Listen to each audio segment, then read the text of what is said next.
Welcome once again to Lehto's Law. Here's Steve Lehto. I'm having one of them days. Ed sent me a note about a story out of Kentucky. WYMT reports, written by Anthony Sizemore and Buddy Forbes. Pike County Circuit Judge indicted by federal grand jury.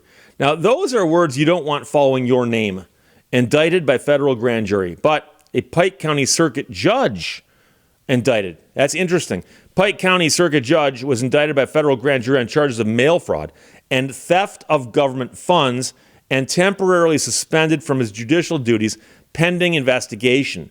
Now, it goes way back. He served as the county attorney for Pike County for 24 years, stepped away from that to run for judge in 2020, which apparently he won that election. So according to the indictment filed recently, he had appointed a part-time assistant county attorney in 2010. That attorney, who is not named in the indictment, was required to work at least 100 hours per month on average for the Pike County Attorney's Office. And of course, working for the county, you get pay and you get benefits. Now, that attorney not being named in the indictment does not mean they're getting off scot-free. They very well could be named in another indictment, or they might be cooperating. You never know. It'll be an interesting thing to see. But the indictment says that attorney received state benefits, including health insurance, employer contributions to Medicare and Social Security, and participation in the Kentucky Employees Retirement System. However, it claims the attorney performed almost no work on behalf of the PCAO, saying they did not report to work at the offices, and other than a handful of times, did not represent the PCAO in court. So the person was listed as an employee, got paid in benefits as if they're an employee, but never actually bothered to show up for work, and apparently wasn't really required to do so because their supervisor signed off on their pay, despite all of this. So between October 1st of 2010 and May 15th of 2020, the indictment claims the attorney never worked more than 100 hours per month on behalf of the PCAO. And remember, the 100 hours per month was supposed to be the floor. They had to work at least that many. Turns out, not once did this person ever do that. The fraud charges claim that the judge, the now judge, submitted false payroll certifications to the prosecutor's advisory council every pay period, asserting that the unnamed attorney fulfilled his duties as a part-time assistant county attorney for Pike County during those dates. So I've worked a variety of jobs in my life, including some where I punch the clock, as they say. And you turn in your time cards. I had a job once where my supervisor would review the card, sign it, and then give it to the person who cut the checks. So somebody who's verifying that, yes, this person did work here, who is a supervisor of that person, and is allowing that person to get paid despite the fact they don't show up for work, there's a problem there. There is a problem there. The indictment cites that as a result, that attorney received a total of $290,000 in gross pay between 2010 and 2020, with a total value, once you add in all the benefits, of $440,000. The document also claims that the judge claimed to practice at that same attorney's private firm between October of 11 and October of 20, receiving distributions totaling $505,000. Not quite sure what that's all about because I suspect that that's when, before the judge was a judge. So between May 1st of 2019 and April 30th, 2020, the indictment says that the judge received more than $10,000 of federal funds in the same 12-month period under a federal program involving a grant, contract, subsidy, loan, guarantee, insurance, or other form of federal assistance. So the fact there's federal money involved, suddenly it gets the interest of the feds. It states that he knowingly embezzled, stole, obtained by fraud, the salary and benefits of the unnamed attorney. And of course, this is a situation where I would suspect there's would be disjunctive, not conjunctive, where you say knowingly embezzled, stole, or obtained by fraud versus knowingly embezzled, stole, and obtained by fraud. But also, it looks like they're saying that this other attorney, I'm not sure how real this other attorney was. Reminds us of the episode of MASH regarding Tuttle, who really didn't exist but was getting paid. And by the way, if you didn't know this, the Tuttle episode was based on a Russian short story. I did not know that until much later. but it's a very funny episode if you're not familiar with it. But the question is, was this money going to a friend of his who's an attorney not doing the work, or was it being somehow siphoned or funneled back to the judge, and that could be why this other person is not so important to the story? So according to the indictment, in the time frame of January 19th, 2016, and continuing through on or about May 15th, 2020, the judge intended to defraud and willfully participate in trying to obtain money in a deceitful manner by materially false and fraudulent pretenses, representations, and promises. The 2 counts of mail fraud can carry prison sentences of up to 20 years, while the count regarding theft of government funds carries a sentence of up to 10 years in prison.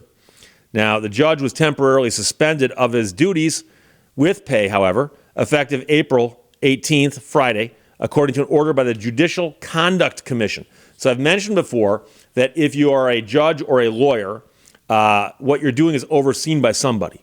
So a lawyer is overseen by the state bar. A judge is overseen by the Judicial Conduct Commission, or in Michigan, the Judicial Tenure Commission. And lawyers have a code of ethics they must follow. The Michigan rules of professional conduct are what lawyers must follow.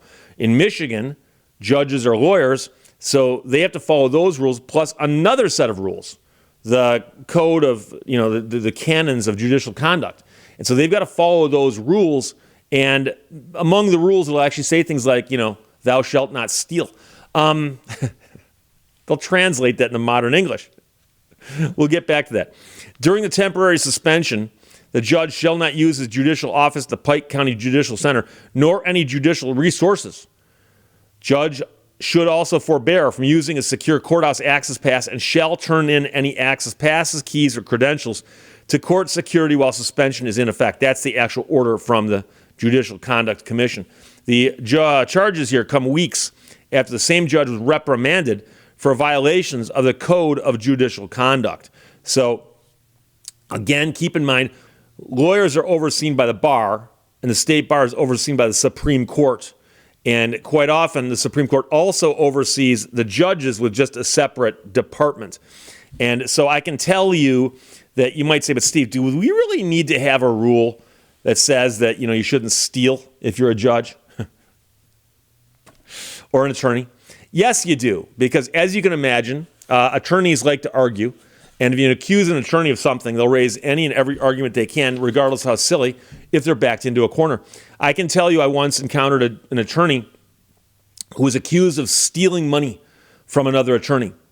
And when the state bar was investigating that, they pointed out that there is, in fact, a rule that says that you shall not steal from another person. And the attorney so accused actually said, I didn't steal it from another person, I stole it from an attorney. Now, you might say, Steve, is that guy really trying to say that attorneys aren't people? No, he was actually making the argument that in the context of the rule says an attorney shall not steal from another person. And the fact they didn't say shall not steal from anyone implies that it's a smaller group than everybody. Therefore, why did they say person versus every? So it must be that an attorney cannot steal from any non-attorney. The argument didn't fly. It was not successful. However, I've seen someone make that argument. And I've mentioned before that I've seen attorneys make dumb arguments before. That was an interesting one because that was not in litigation in court in that sense, but it was an attorney making that argument before the people who oversee the ethics. So here, the judge is accused of, and this, by the way, keep in mind, the allegation is that this scheme predates him being a judge. And, hey, that stuff can catch up with you. And so the fact he's now a judge doesn't insulate him from those claims. But, of course, the real problem is all that money that was spent on behalf of this person who may or may not have existed, but even if they did exist, they weren't doing the work. Somebody showed up in court a handful of times. The question is that person the same person who got all the money, or was there some kind of thing going on here where, well, the money goes to one person, but the benefits go to the other person, or something? I'm not quite sure. But I don't know how much of this indictment has been unsealed. They will often simply announce that there is an indictment. and the charges will get fleshed out later in court. So there you go. In case you're curious as to why I've got torn up paper in my hands, makes it harder to read, especially because it is in fact a self-inflicted injury.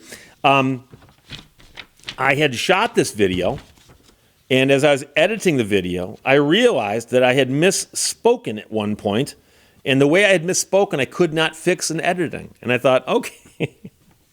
But when I'm done recording, I often tear the paper in half so that I I know which paper to read off of next time, and I don't use ripped up paper unless I've screwed up like this. But I've resolved it now. I didn't have to tell you that, but I felt the need. I felt compelled to do so. So again, Ed, thanks for passing that along. WYMT out of Kentucky. Anthony Sizemore and Buddy Forbes wrote that. Pike County Circuit Judge indicted by federal grand jury. It's not good. Questions or comments, put them below. Let's talk to you later. Bye-bye. Thank you for watching Lehto's Law. A little progression each day adds up to big results.